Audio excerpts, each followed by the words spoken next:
வணக்கம். அ இந்த வீடியோல அல்கோ ஆப் டெவலப் பண்றதுல நம்ம Node.jsல உள்ள சம் பேசிக்ஸ் பார்ப்போம். பேசிக்ஸ்னா ஜாவாஸ்கிரிப்ட்ல எப்படி வேரியபிள் டிக்ளேர் பண்ணணும், அண்ட் கண்டிஷனல் ஸ்டேட்மெண்ட் எப்படி இஃப் கண்டிஷன் யூஸ் பண்ணணும் அப்படிங்கிறத பார்க்கலாம். பொதுவா Node.jsல வந்து வேரியபிள் டிக்ளரேஷன்ல 3 டைப் உண்டு. இதில பார்த்தீங்கன்னா, அதோட கீவேர்டு பார்த்தீங்கன்னா, variable sorry variable, let and constant. So வேரியபிள்ங்கிறது நம்ம வந்து என்டையர் ஃபங்க்ஷன்லேயும் யூஸ் பண்ணிக்கலாம். ஸோ லெட்டுங்கிறது ஒரு பர்டிகுலர் பிளாக். ஃபார் எக்ஸாம்பிள், ஒரு இஃப் கண்டிஷனுக்குள்ளே மட்டும் நீங்கள் லெட்டை டிக்ளேர் பண்ணிங்கன்னா அந்த இதுக்குள்ளே மட்டும்தான் அது யூஸ் பண்ண முடியும். ஸோ இதை பிளாக் ஸ்கோப் வேரியபிள்னு சொல்லுவாங்க. பட் வேரியபிளுங்கிறது நீங்கள் இதை ட்ரெடிஷ்னல் மெத்தட் நீங்கள் பார்த்தீங்கன்னா யூஸ் பண்ணால் என்டையர் ஸ்கோப் என்டையர் பிளாக்லையுமே யூஸ் பண்ணிக்கலாம். கான்ஸ்டன்ட்ங்கிறது பர்டிகுலர் ஒரு வேல்யூ ஒன்ஸ் டிக்ளேர் பண்ணால் நம்ம அதோட சேஞ்ச் பண்ண முடியாது. பட் நம்ம we can use any other locations. என்ன லொக்கேஷனும் பேஸ்ட் ஆன் என்ன இடத்துல டிக்ளேர் பண்ணுறோமோ அதை பொறுத்து global variable R particular specific function மட்டும் வேரியபிள் அப்படின்ட்டு. ஸோ லைவாகவே நம்ம இந்த அப்ளிகேஷனில் எப்படி யூஸ் பண்ணுறோங்க பார்க்கலாம். ஸோ அதுக்கு அடுத்து பார்த்தீங்கன்னா இது ஜஸ்ட் ஒரு எக்ஸாம்பிள் தான். ஸோ வேரியபிளில் வந்து நம்ம டேட்டா டைப் வந்து இல்லை நம்பர், ஸ்ட்ரிங், பூலியன் உண்டு. ஸோ அதே மாதிரி நீங்கள் வந்து தனியாக அதோட டேட்டா டைப்பை வந்து Node.jsல டிக்ளேர் பண்ணணும்னு அவசியம் கிடையாது. இது என்ன டேட்டா, இது வந்து இண்டீஜரா ஆர் வேரியபிள் ஆர் ஸ்ட்ரிங்கு, இண்டீஜரா ஆர் ஃப்ளோட்டிங் பாயிண்டா ஆர் ஸ்ட்ரிங்கா ஆர் ட்ரூவான்னு நீங்கள் இது பண்ணக்கூடாது. நீங்கள் என்ன டைப்பில் நீங்கள் இது பண்ணுறீங்களோ அதுவே எடுத்துக்கிடும். ஸோ இது ஸ்ட்ரிங் ஆர் நம்பர்ன்ட்டு. ஸோ சப்போஸ் நீங்கள் 10 டைப் பண்ணிங்கன்னா அது வேரியபிள் எக்ஸ் ஈக்குவல் 10 நீங்கள் அசைன் பண்ணிங்கன்னா அது ஆல்ரெடி நம்பர்னு வேரியபிள் வந்து அசைன் ஆகிடும். ஸோ இண்டீஜர் அப்படின்ட்டு 3.14 1.9 நீங்கள் அதை டேட்டா டைப் வந்து அதுவே என்னென்னா ஃப்ளோட்டிங் பாயிண்ட் எடுத்துக்கிடும். ஸோ இதனால் நீங்கள் வந்து டேட்டா டைப் வந்து டிக்ளேர் பண்ணணும்னு அவசியம் கிடையாது. ஸோ அதை ஹேண்டில் பண்ணும்போதும் கேர்ஃபுல்லாக ஹேண்டில் பண்ணணும். ஏன்னா சில இடத்துல நம்ம வந்து ஸ்ட்ரிங்கை வந்து வச்சு நம்ம வந்து மேத்தமெட்டிக்கல் ஆப்ரேஷன் பண்ண முடியாது. ஸோ அதுக்கு முன்னே நீங்கள் என்ன பண்ணால் ஸ்ட்ரிங்கை வந்து நீங்கள் வந்து என்னென்னா ஸ்ட்ரிங் டைப்பாக இருந்துச்சுன்னா அது நீங்கள் வந்து நம்பராக கன்வெர்ட் பண்ணிக்கணும். ஸோ ப்ராப்பராக ஹேண்டில் பண்ணணும் அல்கோ ட்ரேடில் வந்து. ஏன்னா நம்ம மேத்தமெட்டிக்கல் ஆப்ரேஷன் நிறைய பண்ணுவோம். ஸோ அதே மாதிரி கண்டிஷனல் ஸ்டேட்மெண்ட் நம்ம இது முக்கியமாக தேவைப்படும். அதிக டைம் நம்ம வந்து கண்டிஷனல் ஸ்டேட்மெண்ட் யூஸ் பண்ணுவோம். கண்டிஷன்லாம் பர்டிகுலர் கண்டிஷனை மீட் பண்ணால் இந்த பிளாக் கோடு வந்து ரன் பண்ணணும், சம் கோட் பிளாக் வந்து ரன் ஆகணும், எக்ஸிக்யூட் ஆகணும் அப்படின்ட்டு நம்ம பண்ணுறது. ஸோ கண்டிஷனை மீட் பண்ணனா என்ன, இல்லை ஸ்பெசிஃபிக் கண்டிஷனில் என்ன பிளாக் எக்ஸிக்யூட் ஆகணும் அப்படிங்கிறத வந்து நம்ம வந்து யூஸ் பண்ணுறது தான் conditional statement. For example if condition. So இதில் பார்த்தீங்கன்னா அதில் 4 டைப் ஆஃப் கண்டிஷனல் ஸ்டேட்மெண்ட் வந்து நம்ம Node.jsல யூஸ் பண்ணுறோம். ஸோ ஒன்று இஃப் ஸ்டேட்மெண்ட்டு, அனதர் ஒன்று எல்ஸ் இஃப் எல்ஸ், அதுமாதிரி ஸ்விட்ச் கேஸ். இந்த 4 டைப்பில் வந்து நம்ம கண்டிஷனல் ஸ்டேட்மெண்ட் யூஸ் பண்ணலாம். ஸோ அதை எப்படி யூஸ் பண்ணணும் அப்படிங்கிறத நான் ப்ரோக்ராமில் ரியல் எக்ஸாம்பிளாக காட்டுறேன். ஸோ கண்டிஷனில் வந்து நீங்கள் நம்ம ஆல்ரெடி பேசிக்காக என்ன பண்ணோம்னா greater than, less than, greater than and equal, less than equal to, not equal to, அதே மாதிரி logical version and or not இந்த மாதிரி கம்பைன் பண்ணி நம்ம யூஸ் பண்ண வேண்டியிருக்கும். ஸோ இதான் பேசிக்ஸ். வேரியபிள் டிக்ளேர் பண்ணுறது அண்டு கண்டிஷனல் ஸ்டேட்மெண்ட் அண்ட் அந்த ஒரு ஆப்ரேட்டர்ஸ் என்னன்ட்டு இது கண்டிப்பாக எப்படி யூஸ் பண்ணணுங்கிறது தெரியணும். ஸோ லைவ் எக்ஸாம்பிளில் நான் உங்களுக்கு காட்டுறேன் எப்படின்ட்டு. ஸோ லைவ் எக்ஸாம்பிளில் பார்த்தீங்கன்னா ஸோ இது ஒரு பிளாக். இது ஆல்ரெடி ஒரு இந்த எக்ஸாம்பிளில் பார்த்தீங்கன்னா நான் ஆல்ரெடி வேரியபிள் டிக்ளேர் பண்ணியிருக்கேன். ஸோ பார்த்தீங்கன்னா இதில் வேரியபிள் வந்து டிக்ளேர் பண்ணியிருக்கேன். ஸோ இது வந்து ஸ்ட்ரிங்காக தான் எடுக்கும். டபுள் கொட்டேஷனுங்கெல்லாம் ஸ்ட்ரிங்கு தான் எடுக்கும். நான் ஏன் ஸ்ட்ரிங் அசைன் பண்ணியிருக்கேன்னா ஜேசன் ஃபைலுக்காண்டி நான் அப்படி பண்ணியிருக்கேன். நம்மளோட ஏபிஐ கால் பண்ணும்போது ஸ்ட்ரிங்காக தான் கால் பண்ண முடியும். ஸோ அதனால் நான் வந்து ஸ்ட்ரிங்காகவே நான் வந்து வேரியபிளை டிக்ளேர் பண்ணியிருக்கேன். ஸோ இது ஒரு வேரியபிள். அந்த வேரியபிளோட நேம் வந்து என்னென்னு பார்த்தீங்கன்னா பி லாங் ஸ்ட்ரைக் அப்படின்னு போட்டு அந்த வேரியபிளோட என்ன நம்பர்ன்ட்டு நம்ம இதை ப்ரோக்ராமில் சேஞ்ச் பண்ணாலும் பண்ணிக்கலாம் பேஸ்ட் ஆன் கண்டிஷன் மீட் பண்ணும்போது. ஸோ அதே மாதிரி என்னென்னா இதை பார்த்தீங்கன்னா வேரியபிள்னு போட்டு long order placed equal to ஃபால்ஸ்ன்னு நான் வந்து அசைன் பண்ணியிருக்கேன்.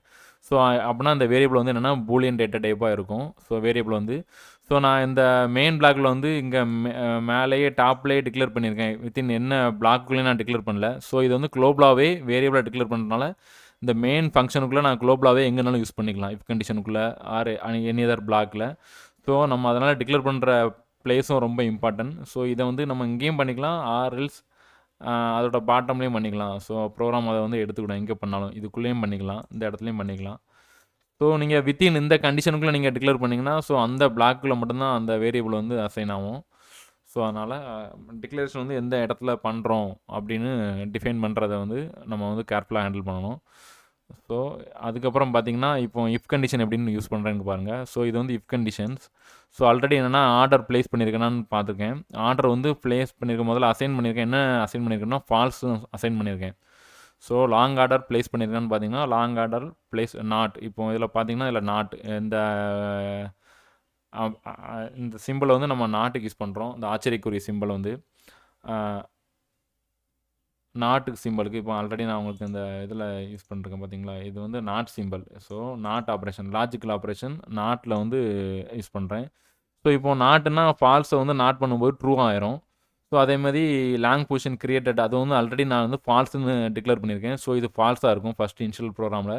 ஸோ அதுவுமே நம்ம நாட் பண்ணும்போது ட்ரூ ஆயிரும். அப்போ ட்ரூ அண்ட் கண்டிஷன் நம்ம வந்து பண்ணும்போது என்னென்னா கண்டிஷன் மீட் வந்து ட்ரூ ஆகும். ஸோ அப்போ என்னென்னா இந்த பிளாக் வந்து ரன் ஆகும். ஸோ இந்த இஃப் கண்டிஷனுக்குள்ள பிளாக் மட்டும் இந்த கோடு மட்டும் ரன் ஆகும்.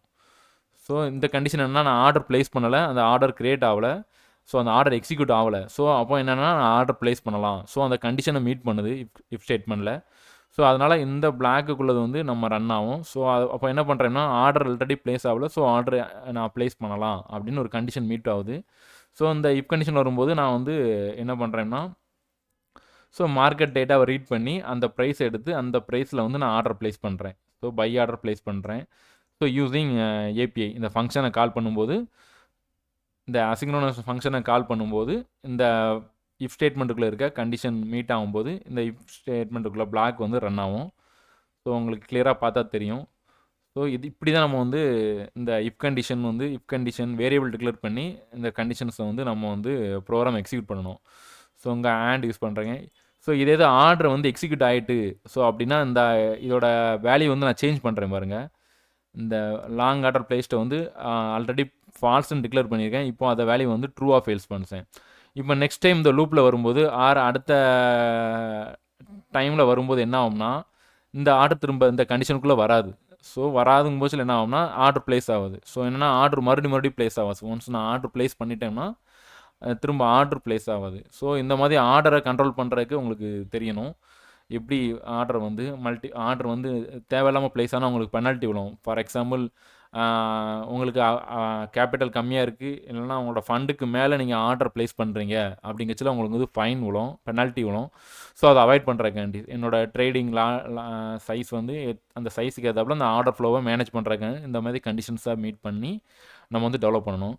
ஸோ இந்த ஆர்டர் ப்ளேஸ் ஆகிட்டு இப்போ பார்த்தீங்கன்னா இந்த ஆர்டர் ப்ளேஸ் ஆகிட்டு ஸோ அங்கே ட்ரூ கண்டிஷனாக மாறிட்டு, ஸோ அப்போ அங்கே ட்ரூ ஆகிருக்கும். ஆனால் ஆர்டர் எக்ஸிக்யூட் ஆகிட்டா, ஸோ நம்ம ப்ளேஸ் பண்ணுற ஆர்டர் எதுவுமே எக்ஸிக்யூட் ஆகிட்டா அப்படின்னு நம்ம செக் பண்ணணும். ஸோ அந்த ஆர்டர் ப்ளேஸ் பண்ணும்போது இந்த ஏபிஐ கீ வந்து என்ன ரெஸ்பான்ஸ் பண்ணணும்னா அதோட ஆர்டர் ஐடியை வந்து ரிட்டர்ன் பண்ணும். ஸோ அந்த ஆர்டர் ஐடியை நான் எடுத்துக்கிட்டு அடுத்த கண்டிஷனில் வந்து நான் என்ன பண்ணுறேன்னா அந்த ஆர்டர் ஐடியை வச்சு செக் பண்ணுறேன் ஆர்டர் எக்ஸிக்யூட் ஆகிட்டான்ட்டு.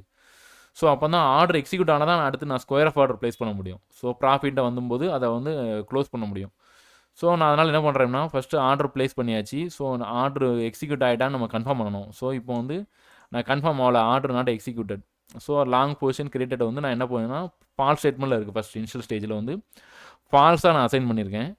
அதுக்கப்புறம் என்ன பண்ணுறேன்னா அந்த ஆர்டர் ஸ்டேட்டஸை செக் பண்ணுறோம். ஸோ ஏபிஐ மூலமாக அந்த ஆர்டர் ஐடியை பாஸ் பண்ணும்போது, ஸோ அந்த ஆர்டர் ஐடி நமக்கு ஆல்ரெடி ப்ரீவியஸ் கண்டிஷனில் வந்து ஆர்டர் ஐடி கிடச்சிருக்கும். அந்த ஆர்டர் ஐடியை வச்சு நான் என்ன பண்ணுறேன்னா அந்த கண்டிஷனை செக் பண்ணுறேன். ஸோ ரெகுலராக செக் பண்ணிட்டே இருக்கேன்.